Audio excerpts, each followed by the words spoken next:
This is All Things Caregiving from Breathing Spaces. Hi, I'm Cindy Mariner. I'm here today in our show, All Things Caregiving. I would like to welcome my co-host, Cindy Gum, Good morning. and we are thrilled to have with us as our guest today, Katie Fleetwood.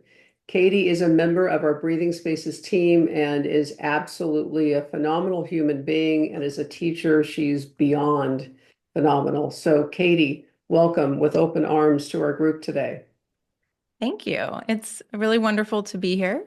So as Cindy said, my name is Katie Fleetwood, and I am feel very privileged to be a part of the Breathing Spaces team. I am also a mindfulness and meditation instructor, and so what I am going to share today is a couple of practices to put in your toolbox as a caregiver to help balance your nervous system. Mm. So I'm going to talk a little bit about the background of that and the why, but we'll spend most of my time walking through a few different practices that you can take away and implement into your already existing daily routine right away. So you Sure. can start them today. Awesome, Katie. Thank you for that. Yeah. Okay, so I'm going to start with a little bit of background as to why I want to share these practices. So, I have a little bit of insight into caregiving. It's really a short journey in comparison to many people's. My journey is somewhat new. It started several months ago with my partner's mom. Her husband passed away, and she needed someone to live with her and care for her full time. And so while we were figuring out where she was going to move and live in the long term, my partner David and I moved into her house and became live-in caregivers for her. And so that lasted for a couple of months. And as Cindy so graciously pointed out, our caregiving journey isn't over. It still has continued. She now lives in an assisted living home, so it's shifted and it looks a little bit different.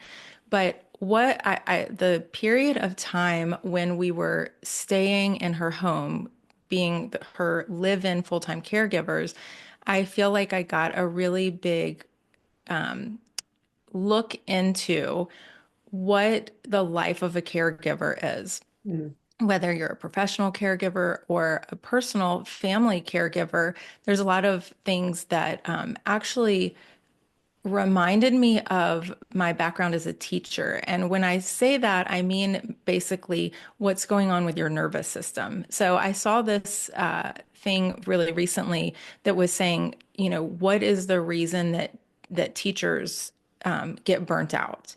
And it went through all these different things that go on throughout your day and throughout your school year. And I was looking at them going like, yeah, that all makes a lot of sense. And I realized that a lot of those same things happen when you're caregiving because you are essentially as a teacher, you are a caregiver for your classroom, right? And so the thing that really struck me and resonated was this idea of being on high alert all of the time. So you're always scanning. You're scanning as a teacher, you're scanning the room, looking for, you know, is everybody okay? Is everybody safe? Is everyone being kind to each other? Does anyone need anything? And so it puts your nervous system on high alert all day long. And I found in our caregiving journey that it was very similar. We were on high alert a lot of time, a lot of the day, listening for if if his mom needed if needed help with anything, if she needed assistance getting in and out of the shower or to the bathroom, if she making sure that the space was set up so that she wasn't tripping or falling. So always looking around, moving things around all the time, just always scanning, right? So we're just scanning and looking, and that puts your nervous system on high alert. Our nervous system is really, really, in my opinion, fascinating in the way that it functions and the abilities that we are afforded because of this sympathetic and parasympathetic nervous system that we have. And so when I say sympathetic nervous system, I'm referring to the fight, flight, or freeze response that we have that many people have heard of. And that gets activated when we are in a stressful situation. It could be a true stressful situation, potentially an emergency situation, but it also gets activated when we have perceived stress. So this act of scanning, looking, making sure everything's okay, that's activating our fight, flight, or freeze response because we're going into protection mode. And our nervous system is really cool, in my opinion, what happens when we activate that nervous system. There's all these things that happen in our body. So you hear stories of people doing things like mothers being able to lift cars off of their children and things like that. And that's because we have these stress hormones that are released into our body, and then all of these things start to happen. So we have like your pupils dilate so that, you know, so that you can see better in the dark, if you're in an emergency, or your blood flow is redirected away from like your digestive system to your extremities so that you can run. Your heart rate is elevated so that you have more oxygenation so that you can move faster. Even your blood starts to thicken so that if you are cut, it doesn't, so that you'll clot faster and things like that. And I find that just absolutely fascinating that our body does that. The problem comes in when we're in that state in a chronic state of fight, flight, or freeze, because our body also has this natural balance, which is the parasympathetic nervous system or the rest and digest response. And it is designed to balance those things out. So to come in and bring balance to those chemical releases and those physical responses. And it's really, I think, amazing that our body has these mechanisms. However, when we stay in that state for too long without having the rest and digest response, then we start to have chronic problems, and we call that being in distress because our body is that's when we start to have diseases come up, chronic conditions come up that are caused by stress. And so, what we can do about that is we can activate our parasympathetic nervous system intentionally and on purpose. And we can do that regularly to bring that balance in. Our body can do that naturally, but if we're not giving it the time, or if we are staying in that high state of like high alert scanning, making sure everything's okay, then it's not always naturally happening. But you can create that for your body. And so that is a little bit of the background of why I want to share these mindfulness practices, because one of the ways that you can do that is through meditation. Mm. And I am a huge proponent for meditation. I am a meditation teacher. I meditate daily. I really love meditation. And also, I find that there is sometimes a high barrier of entry for people. Sometimes people feel that they don't have the time to set aside for it, and or they don't know how to do it, or whatever it is. And so I love also teaching mindful living techniques because these are things that you can do that are really short and sweet. They're little mindful moments that you can infuse into your day, weave into your already existing practices, your already existing routine, so that you don't feel like you're having to set aside time. So I'm going to share a couple of those practices, explain why they are impactful, and I'm also going to share some ideas of when you might be able to incorporate them. Right, right. Thank you for that. Perfect. Okay, so while we do the practice, I'm going to invite you, Cindy and Cindy, to do them with me. And anybody who's listening, if you're in a position where you can do these, then great, you can participate along with us, or you can, save this, come back to it, and try them another time, and just listen to the processes and kind of learn what they are. So the first technique that I'm going to share with you is called the 4-7-8 breath. And this is a breathing technique that I teach to absolutely everybody. So I didn't create it. I learned it from this man named Dr. Andrew Weil, I think is how you pronounce his name. He created this technique. It's based on ancient yogic breathing techniques and things like that. And it's really impactful and it's also really simple. And so the way that it goes is that you breathe in through your nose for a count of 4. At the top of your breath, you hold your breath for a count of 7, and then you breathe out for a count of 8. And when you're breathing out, you breathe out kind of like a little forcefully, like you're blowing out a candle, like a, and that's one round of the 4-7-8 breath. And so recommendation is to start by, doing maybe like 4 rounds, and then you can, as your nervous system gets used to it and as your body gets used to it, you can work your way up maybe to 7 or 8 rounds when you do this. Really up to you what feels good. So I'm going to walk us through just like 2 rounds of the 4-7-8 breath together, and then I'll share a little bit about why it works or what's happening in our body. So you can do this with your eyes open or closed. And so it's totally up to you. We're going to start by breathing in for a count of 4 through your nose. So I'll do the counting on the screen. So we'll breathe in through your nose for a count of 4. And then at the top of your breath, we're going to hold it for a count of 7. And then we're going to breathe out for a count of 8.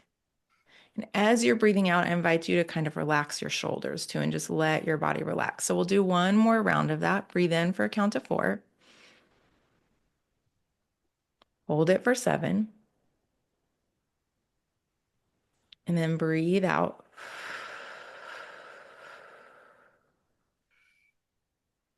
for a count of 8. So that is the 4-7-8 breath. And so that's just 2 example rounds of how to do that. So what happens in our body when we're doing that is we have this nerve in our body called the vagus nerve, and it runs throughout our body. And when you exhale longer than you inhale, it causes the vagus nerve to release a chemical onto the heart that slows your heart rate down immediately. And when your heart rate slows down, that sends a signal to your brain that you're safe and that everything's okay. And it allows your nervous system to settle and relax. So this is I find this to be a really amazing, like in the moment practice. You're feeling a moment of stress, you can do this and it will help you to calm down and relax in the moment. I also find that it's a great thing to practice. I really recommend practicing it regularly, even if you don't feel like you quote unquote need it in the moment, because it's like muscle memory or like going to the gym and toning your muscles, right? You're toning your nervous system and you're practicing through practice and repetition. You're creating this experience for your nervous system to go, oh, I recognize that. That's that thing that we do to calm down. And so I recommend practicing it as much as you can, whenever you can remember. And one of the tips that I give a lot of times for mindfulness practices and how to remember to do them is to attach them to something that you do really regularly, like washing your hands after you go to the bathroom. Like put a little sticky note on the mirror and say, every time I wash my hands, I'm going to do the 4-7-8 breath while I'm washing my hands. Or, if you have a certain time of day that you sit down and send emails, every time I send an email, I'm going to do this certain practice. So things like that. I also use my phone a lot and just set reminders. I'll have like 3 times a day where an alarm will go off until you start to remember these things naturally. But those are just a couple of tips for remembering to practice these. So before I go into another one, do either of y'all have any questions or anything you want to comment about?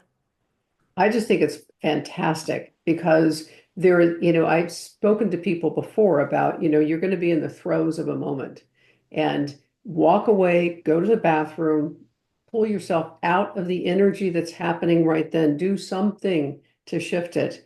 And to be able to have this method to be able to do. I mean, I wouldn't suggest maybe not doing it right in front of the person that you're having a thing with, but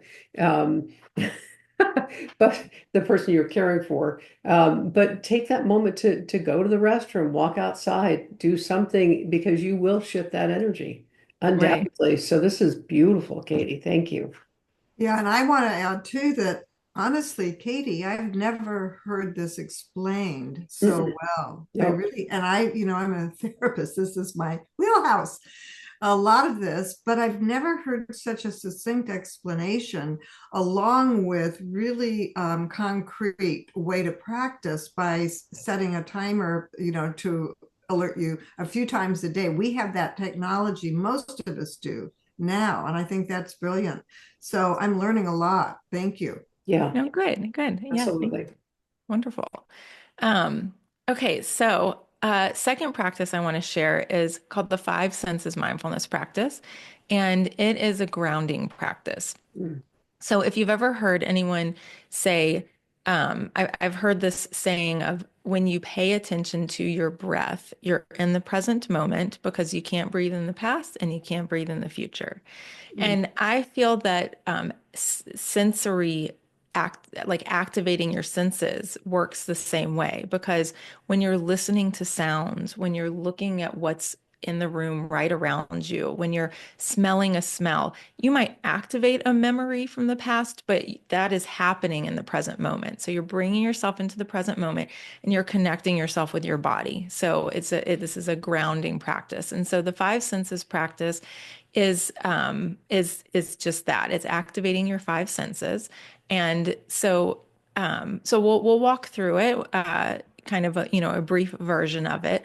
And then there's also ways to modify this practice really easily. And I always tell people will say like, what's the best mindfulness practice to do? And I always say it's the one that you will do.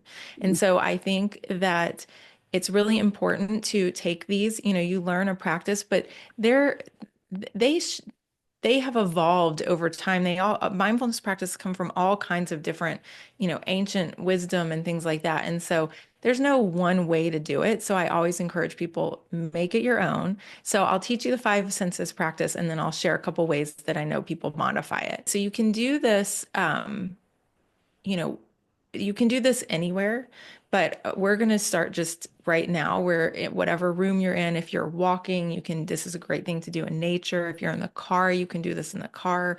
I mean, obviously you want to do that in a safe way. A lot of times I do it as a passenger, not as the driver. But the first thing we're going to do is we start with five and we start with sight. So we're going to look around and find five things that you can see. And when you're looking for those things, I invite you to list them in your head, like I see blank, so that you're really bringing your attention fully to that. And so I also want to say, like, not like I see the couch, I see the rocking chair, not the big things, but more like I see the shadow being cast on the wall over there by the lamp that is on. I see a pattern that is on the fabric of my chair over here. So, five things that you can see. So, I'll just give you a moment to look around and collect those five things. Mm. And then we're going to move on next to four. So we're going down five, four, three, two, one, and we're going to change to our sense of hearing. So four sounds that you can hear. And so I also invite you, if it's helpful, to close your eyes for this one, because sometimes when we close Mm. down one of our senses, we heighten our other senses. And so we're looking for four things that you can hear.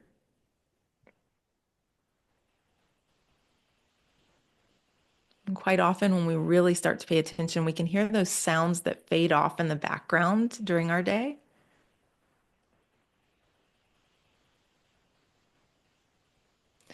All right, and now we're going to go to three. So, three things that you can feel. And so, we're talking about like, I can feel the soft fabric of my shirt on my arm, or I can feel the weight of my body on my chair.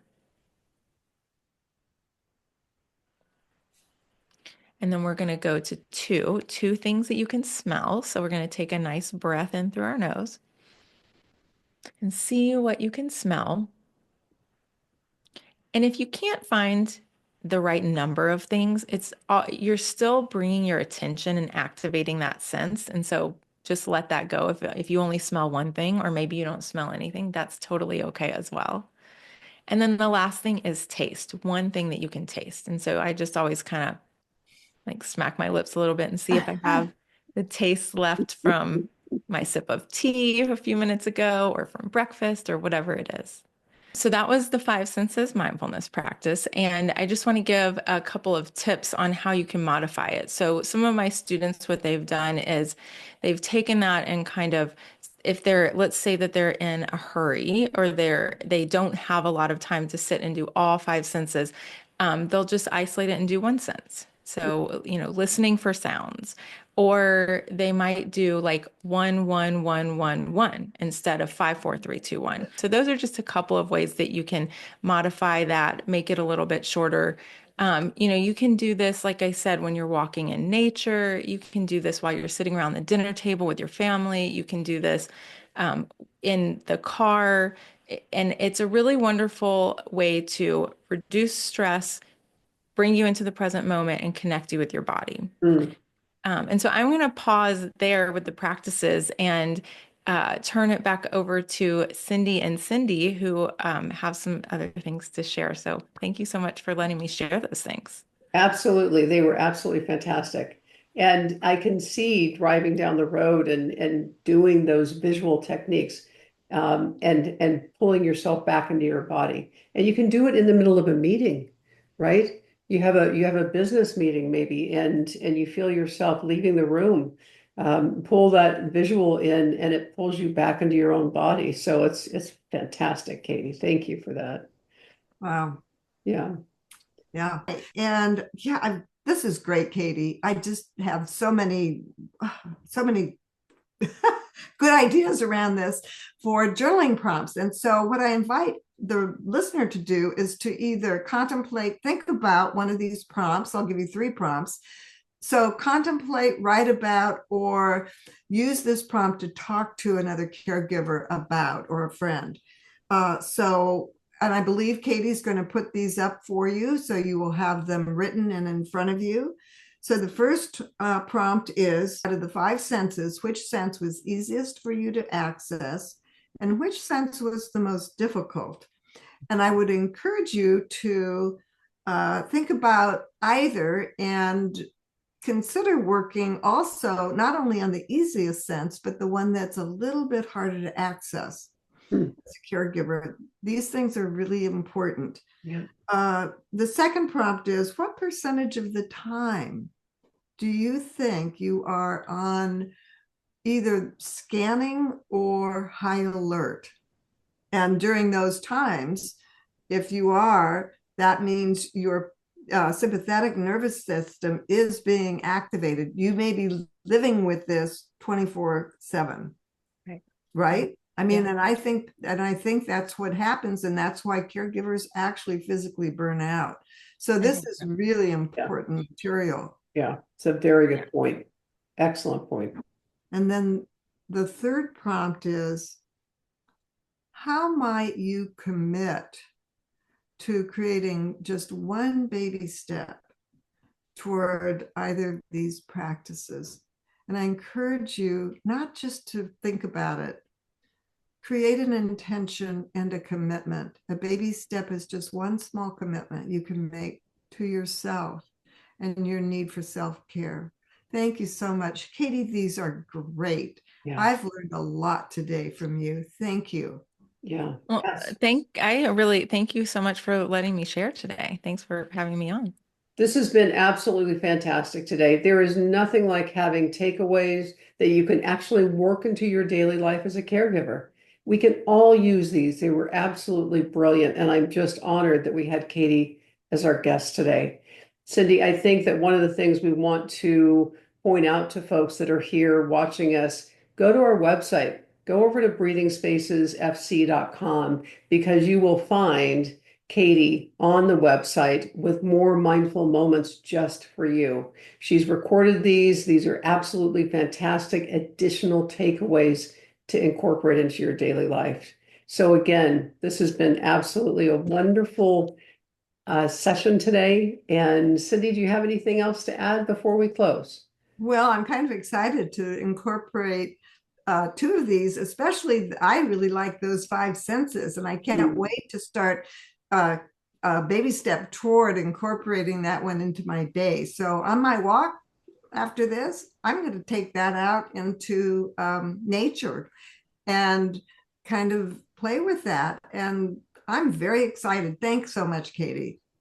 Yes, absolutely. All right. Thank you both again as well. Yeah. We look forward to seeing you again, Katie, and everyone out there. Again, please make sure you take a look at the website. We'll see you next time. Bye-bye. Bye. This has been All Things Caregiving from Breathing Spaces.